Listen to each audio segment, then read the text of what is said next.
Today we are going to talk about electronic travel authorizations, an airline that is quietly moving some of their routes to another airline without notifying the guests who are booked on those flights, and then finally what is going on with cruise line gift cards. Let's go ahead and get started.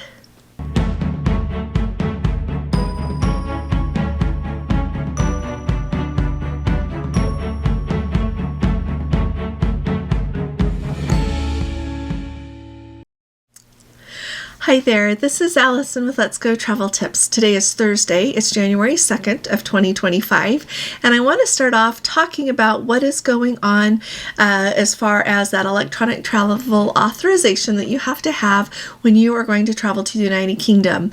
I want to remind everyone, I've talked about it here before, but the date for that to start is January 8th, so it's just 6 days away. So I want to make sure that anyone who is traveling to visit in the United Kingdom or even has a flight that connects through anywhere in the UK, you have to have that electronic travel authorization. You get it by going to the site that the UK government has set up for it just to get the ETA. It's really easy to get. It's very straightforward. It lasts for 2 years unless your passport expires sooner. If you get it to travel, then your passport expires, you just get a new one. It's not complicated or anything. The thing that you need to know is that if you don't have one and you go to board your flight to travel to the United Kingdom, you will be denied boarding on your flight, and you might end up having how much your flight costs. I don't know if they're going to refund it to you or charge you extra fees in order to rebook on another flight. And so they're saying they're not going to let you board your flight to go there. So if you're someone who happens to get on your flight and then you arrive in the United Kingdom without one, or you're traveling there, not on a flight, traveling there otherwise, and you arrive without one, they say you're going to be fined. And so this is the friendly reminder to you that if you're going to go ahead and get one of those today. And they say they might take up to 3 days to process in order to get one. So I would say if you know you're going to go ahead and get it really soon. That £10 charge, the about $13 US in order to get one, should not be enough of a barrier to entry that you'll leave it till the last minute and risk not having it in time to go. So go ahead and get that if you're going to travel there.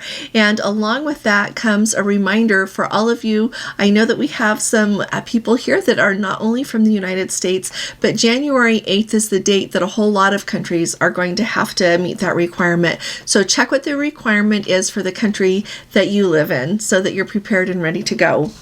Now, the next thing that I want to make sure everybody is aware of. So Alaska Airlines, one of our Let's Go family members let me know that they're booked on Alaska Airlines. They had flights to go to Hawaii in April.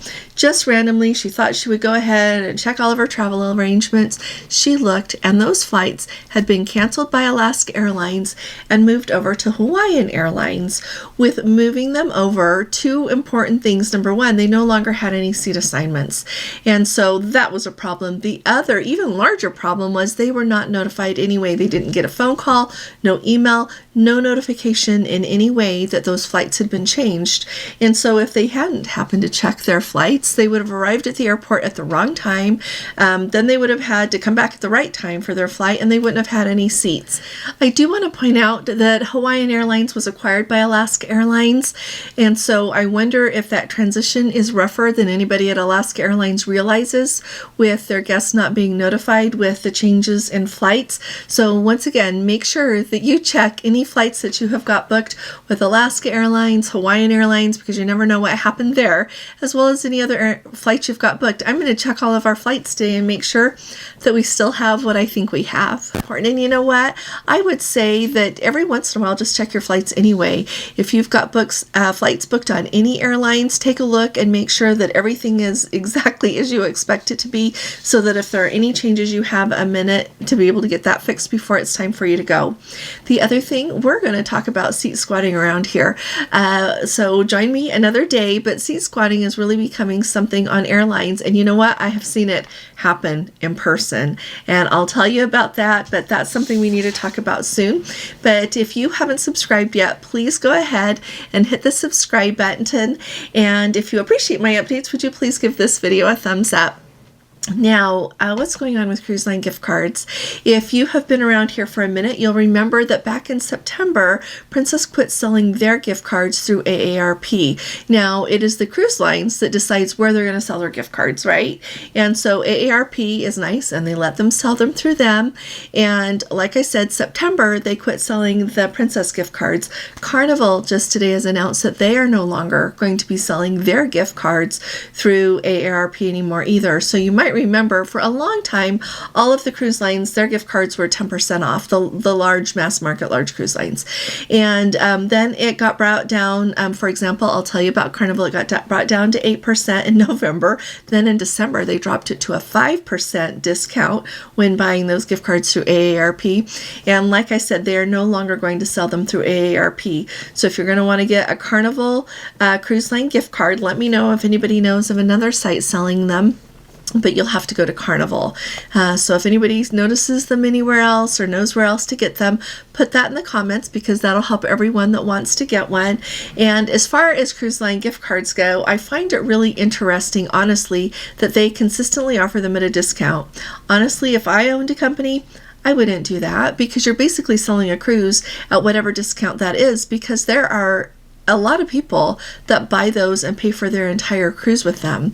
And so if you are someone that does that, carry on, as long as they are still for sale. Yeah, it's just going to be interesting to see how all of this shapes up, and if they continue to sell those at a discount. I watch what the cruise lines are doing with their cost-cutting measures, and I'm a little bit surprised that they don't decide to leave some perks in place for some guests rather than offering, gift cards at a discount. But at the same time, it's a great deal when you get a gift card at a discount and can pay for your cruise with it. So let me know in the comments if you use gift cards to pay for your cruises and kind of what you think about all that. I just would love to hear from you. So thanks for joining me here today. Tomorrow we are going to talk about safety, a lot to talk about with safety, and routers on cruise ships. We're going to talk about that. And so I'll see you tomorrow, and I'll be talking to you all again really soon. You all take really good care. God bless you. Love you. Bye-bye.